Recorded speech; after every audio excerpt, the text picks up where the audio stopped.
Hello, and welcome to Bookspot. I'm Earl Weinberg. This time we will continue our reading of Between Planets by Robert Heinlein.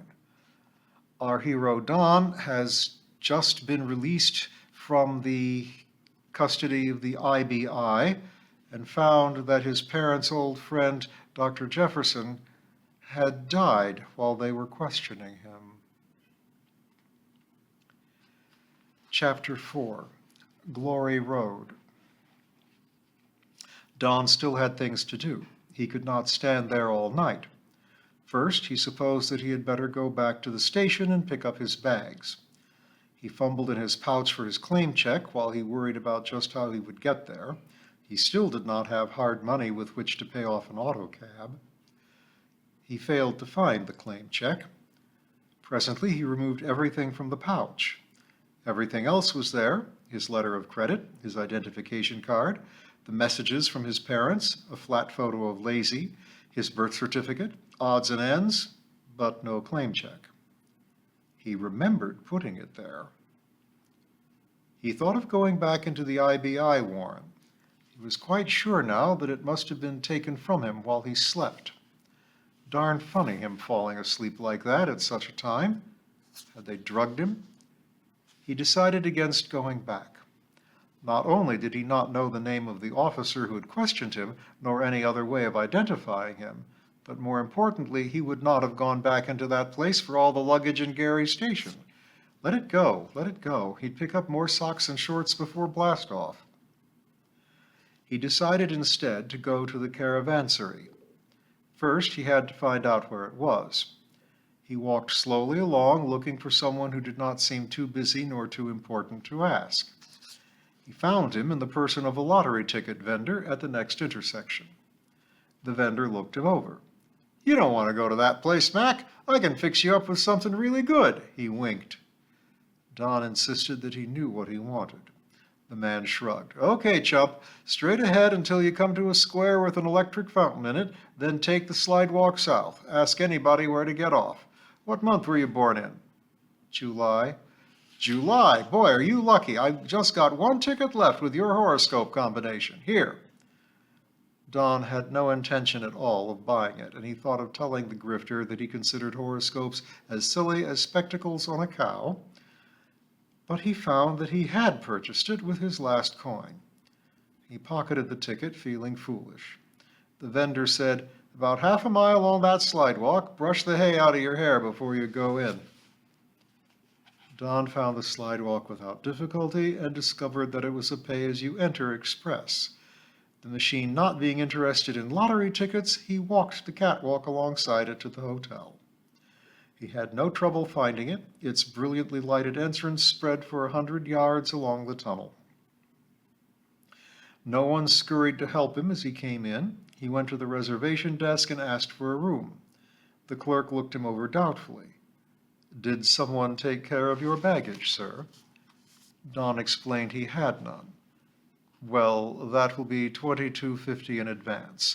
Sign here, please." Don signed and stamped his thumbprint, then got out his father's letter of credit. "Can I get this cashed?" "How much is it?" The clerk took it, then said, "Certainly, sir. Let me have your ID, please." Don passed it over. The clerk took it and the fresh thumbprint, placed both in a comparison machine. The machine beeped agreement. The clerk handed back the card. "You are you, all right." He counted out the money, deducting the room charge. "Will your baggage be along, sir?" The manner indicated that Don's social status had jumped. No, but there might be some mail for me." Don explained that he was going out on the Glory Road in the morning. "I will query the mail room." The answer was no. Don looked disappointed. The clerk said, "I'll have the mailroom flag your name. If anything arrives before upship, you'll be sure to get it, even if we have to send a messenger to the field." "Thanks a lot." "Not at all. Front." As he let himself be led away, Don suddenly realized that he was groggy. The big foyer clock told him that it was already tomorrow. He had been for hours. In fact, he was paying $7.50 an hour about for the privilege of a bed, but the way he felt, he would have paid more than that simply to crawl into a hole. He did not go immediately to bed. The Caravansary was a luxury hotel. Even its cheap rooms had the minimums of a civilized living. He adjusted the bath for a cycling hot sitz, threw off his clothes, and let the foaming water soothe him. After a bit, he changed the pattern and floated in tepid stillness. He came to with a start and got out. 10 minutes later, dried, powdered, and tingling with massage, he stepped back into the bedroom, feeling almost restored. The ranch school had been intentionally monastic, old-style beds and mirror showers. That bath was worth the price of the room. The delivery chute's annunciator shone green. He opened it and found 3 items. The first was a large package sealed in plastic and marked Caravansary Courtesy Kit. It contained a comb and toothbrush, a sleeping pill, a headache powder, a story film for the bed and ceiling projector, a New Chicago News, and a breakfast menu. The second item was a card from his roommate. The third item was a small package, a common mailing tube. The card read, "Dear Don, a package came for you on the PM. I got the head to let me run it into Albuquerque. Squinty is taking over Lazy. Must sign off. I've got to land this heap. All the best, Jack." Good old Jack, he said to himself, and picked up the mailing tube. He looked at the return address and realized with something of a shock that this must be the package over which Dr. Jefferson had been so much concerned, the package which had apparently led to his death. He stared at it and wondered if it could be true that a citizen could be dragged out of his own home, then so maltreated that he died. Was the man he had had dinner with only hours ago really dead? Or had the security cop lied to him for some reason of his own?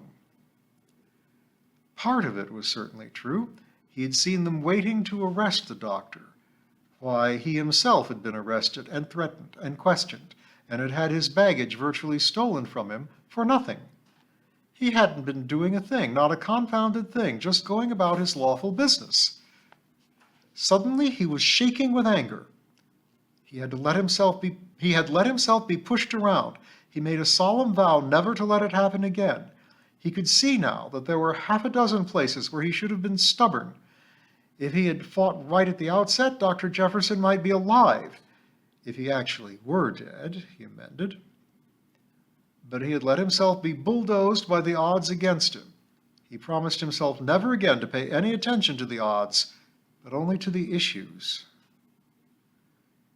He controlled his trembling and opened the package. A moment later, he was looking baffled. The tube contained nothing but a man's ring, a cheap plastic affair such as one might find on any souvenir counter.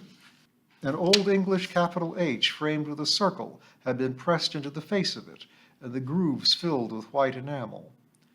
It was flashy but commonplace and of no value at all to any but a childish and vulgar taste. Don turned it over and over, then put it aside and sorted through its wrappings. There was nothing else, not even a message, just plain white paper used to pack the ring. Don thought it over. The ring, obviously, was not the cause of the excitement. It seemed to him that there were just 2 possibilities. First, that the security police had switched packages. If they had, there was probably nothing he could do about it. And second, if the ring were unimportant, but it was the right package, then the rest of the contents of the package must be important, even though it looked like nothing but blank paper. The idea that he might be carrying a message in invisible ink excited him, and he started thinking of ways to bring out the message. Heat? Chemical reagents? Radiation? Even as he considered it, he realized regretfully that supposing there was such a message, it was not his place to try to make it legible. He was simply to deliver it to his father. He decided, too, that it was more likely that this was a dummy package sent along by the police. He had no way of telling what they might have forced out of Dr. Jefferson, which reminded him that there was still one thing he could do to check up, futile though it probably would be. He stepped for the phone and asked for Dr. Jefferson's residence. True, the doctor had told him not to phone, but the circumstances had changed. He had to wait a bit, then the screen lighted, and he found himself staring into the face of the security police lieutenant who had grilled him. The police officer stared back. "Oh, me," he said in a tired voice. "So you didn't believe me? Go back to bed. You have to be up in an hour or so." Don switched off without saying anything. So Dr. Jefferson was either dead or still in the hands of the police. Very well. He would assume that the paper came from the doctor, and he would deliver that paper in spite of all the slimily polite stormtroopers New Chicago could muster. The dodge the doctor had apparently used to fake the purpose of the paper caused him to wonder what he could do to cover up its importance. Presently he got his stylus from his pouch, smoothed out the paper, and started a letter. The paper looked enough like writing paper to make a letter on it seem reasonable. It might be writing paper in truth. He started in. "Dear Mother and Dad, I got your radiogram this morning, and was I excited?" He continued, simply covering space in a sprawling hand, and finished, when he was about to run out of paper, by mentioning an intention to add to the letter and have the whole thing sent off as soon as his ship was in radio range of Mars. He then folded it, tucked it into his wallet, and put the whole into his pouch. He looked at the clock as he was finished. Good heavens, he should be up in an hour. It was hardly worthwhile going to bed. But his eyes were trying to close even as he thought it. He saw that the alarm dial of the bed was graduated from gentle reminder to earthquake. He picked the extreme setting and crawled in. He was being bounced around, a blinding light was flashing in his eyes, and a siren was running up and down the scale. Don gradually became aware of himself, scrambled out of bed. Mollified, the bed ceased its uproar. He decided against breakfast in his room for fear that he might go back to sleep, choosing instead to stumble into his clothes and seek out the hotel's coffee shop. 4 cups of coffee and a solid meal later, checked out and armed with hard money for an autocab, he headed for Gary Station. At the reservation office of Interplanet Lines, he asked for his ticket. The strange clerk hunted around, then said, "I don't see it. It's not with the security clearances." This, thought Don, was the last straw. "Look around. It's bound to be there." "But it's—" "Wait a moment." The clerk picked up a slip. "Donald James Harvey? You're to pick up your ticket in room 4012 on the mezzanine." "Why?" "Search me. I just work here. That's what it says." Mystified and annoyed, Don sought out the room named. The door was plain except for a notice, "Walk in." He did, and found himself again facing the security lieutenant of the night before. The officer looked up from a desk. "Get that sour look off your puss, Don," he snapped. "I haven't had much sleep either." "What do you want of me?" "Take off your clothes." "Why?" "Because we're going to search you. You didn't really think I'd let you off without it, did you?" Don planted his feet. "I've had about enough being pushed around," he said slowly. "If you want my clothes off, you'll have to do it." The police officer scowled. "I could give you a couple of convincing answers to that, but I'm fresh out of patience. Kelly, our team, strip him." 3 minutes later, Don had an incipient black eye and was nursing a damaged arm. He decided it was not broken after all. The lieutenant and his assistants had disappeared into a rear room with his clothing and pouch. It occurred to him that the door behind him did not seem to be locked, but he dropped the idea. Making a dash for it through Gary Station in his skin did not appear to make sense. Despite the inevitable defeat, his morale was better than it had been in hours. The lieutenant returned presently and shoved his clothes at him. "Here you are, and here's your ticket. You may want to put on clean clothes. Your bags are back of the desk." Don accepted them silently, ignoring the suggestion about a change in order to save time. While he was dressing, the lieutenant said suddenly, "Where did you pick up that ring?" "Forwarded to me from school." "Let me see it." Don took it off and flung it at him. "Keep it, you thief." The lieutenant caught it and said mildly, "Now, Don, it's nothing personal." He looked the ring over carefully, then said, "Catch." Don caught it and put it back on, picked up his bags, and started to leave. "Open sky," said the lieutenant. Don ignored him. "Open sky, I said." Don turned again, looked him in the eye, and said, "Someday I hope to meet you socially." He went out. They had spotted the paper after all. He noticed that it was missing when he got his clothes and pouch. This time he took precautions of getting an anti-nausea shot before up ship. After he had stood in line for that, he barely had time to be weighed in before the warning signal, and he was about to get into the elevator when he saw what he believed to be a familiar figure lumbering onto the cargo lift nearby, Sir Isaac Newton. At least it looked like his passing acquaintance of the day before, though he had to admit that the difference in appearance between one dragon and another was sometimes a bit subtle for the human eye. He refrained from whistling a greeting. The events of the past few hours had rendered him less naive and more cautious. He thought about those events as the elevator mounted up the ship's side. It was unbelievably only 24 hours, less in fact, since he had gotten that radio message. It seemed like a month, and he himself felt aged 10 years. Bitterly, he reflected that they had outwitted him after all. Whatever message lay concealed on that wrapping paper was now gone for good. Or bad. Couch 64 in the Glory Road was one of the scant half-dozen on the third deck. The compartment was almost empty, and there were marks on the deck where other couches had been unbolted. Don found his place and strapped his bags to the rack at his foot.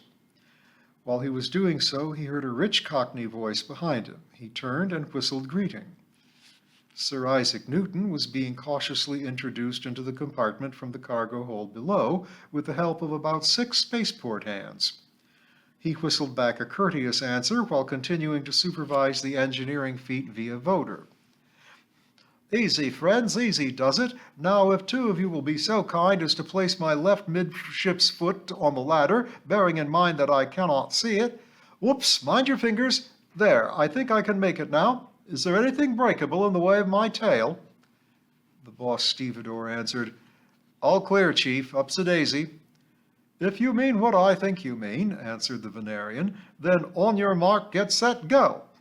And there was a crunching metallic sound, a tinkle of breaking glass, and a huge saurian scrambling up out of the hatch. Once there, he turned cautiously around and settled himself in the space left vacant for him. The space hands followed him and secured him to the deck with steel straps. He waggled an eye at the straw boss. "You, I take it, are the chieftain of this band?" "I'm in charge." The Venerian's tendrils quitted the keys of the voder, sought out a pouch by it, and removed a sheaf of paper money. He laid it on the deck and returned to the keys. "Then, sir, will you favor me with accepting this evidence of my gratitude for a difficult service well performed, and distribute it among your assistants equitably and according to your customs, whatever they may be?" The human scooped it up and shoved it into his pouch. "Sure thing, Chief. Thanks. The honor is mine." The laborers left, and the dragon turned his attention to Don, but before they could exchange any words, the last of the compartment's human freight came down from the deck above. It was a family party. The female head thereof took one look inside and screamed. She swarmed back up the ladder, causing a traffic jam with her descendants and spouse while she did so. The dragon swiveled 2 eyes in her direction while waving the others at Don. "Dear me," he keyed. "Do you think it would help if I were to assure the lady that I have no anthropophagic tendencies?" Don felt acutely embarrassed. He wished for some way to disown the woman as a blood sister and member of his species. "She's just a stupid fool," he answered. "Please don't pay any attention to her." "I fear me that a merely negative approach will not suffice." Don whistled an untranslatable dragon sound of contempt and continued with, "May her life be long and tedious." "Tut, tut," the dragon tapped back. "Unreasoned anguish is none the less real. To understand all is to forgive all, one of your philosophers said." Don did not recognize the quotation, and it seemed pretty extreme to him in any case. He was sure that there were things he would never forgive, no matter how well he understood them. Some recent events, in fact. He was about to say so when both their attentions were arrested by sounds pouring down the open hatchway. Two, and perhaps more, male voices were engaged in an argument with a shrill female voice rising over them and sometimes drowning them out. It appeared, A, that she wanted to speak with the captain, B, that she had been carefully brought up and had never had to put up with such things, C, that those hideous monsters should never be allowed to come to Earth, they should be exterminated, D, that if Adolf were half a man, he wouldn't just stand there and let his own wife be treated so, E, she intended to write to the company and demand that her family was not without influence, and F, that she demanded to speak with the captain. Don wanted to say something to cover it up, but he was fascinated by it. Presently, the sound moved away and died out. The ship's officer came down the hatch and looked around. "Are you comfortable?" he said to Sir Isaac Newton. "Quite, thank you." He turned to Don. "Get your bags, young man, and come with me." The captain had decided to give his Nibs here a compartment to himself. "Why?" asked Don. "My ticket says couch 64, and I like it here." The ship's officer scratched his chin and looked at him, then turned to the Venerian. "Is it all right with you?" "Most certainly. I shall be honored by the young gentleman's company." He turned back to Don. "Well, all right. I'd probably have to hang you on a hook if I moved you anyway." He glanced at his watch and swore. "If I don't get a move on, we'll miss takeoff and have to lay over a day." He was up and out of the compartment as he spoke. The final warning sounded over the announcing system. A hoarse voice followed it with, "All hands, strap down, stand by for lift." The order was followed by a transcription of the brassy strains of LeConte's Ray's ship. Don's pulse quickened. Excitement mounted in him. He felt ecstatically happy, eager to be back in space again, back where he belonged. A bad, confusing thing the past day had been. It washed out of his mind. Even the ranch and lazy grew dim. So timed was the transcribed music that the rocket blast effect of the final chorus merged into the real blast of the ship's tubes, and the Glory Road stirred and lifted, then threw herself away into the open sky. And we'll follow Don off Earth next time.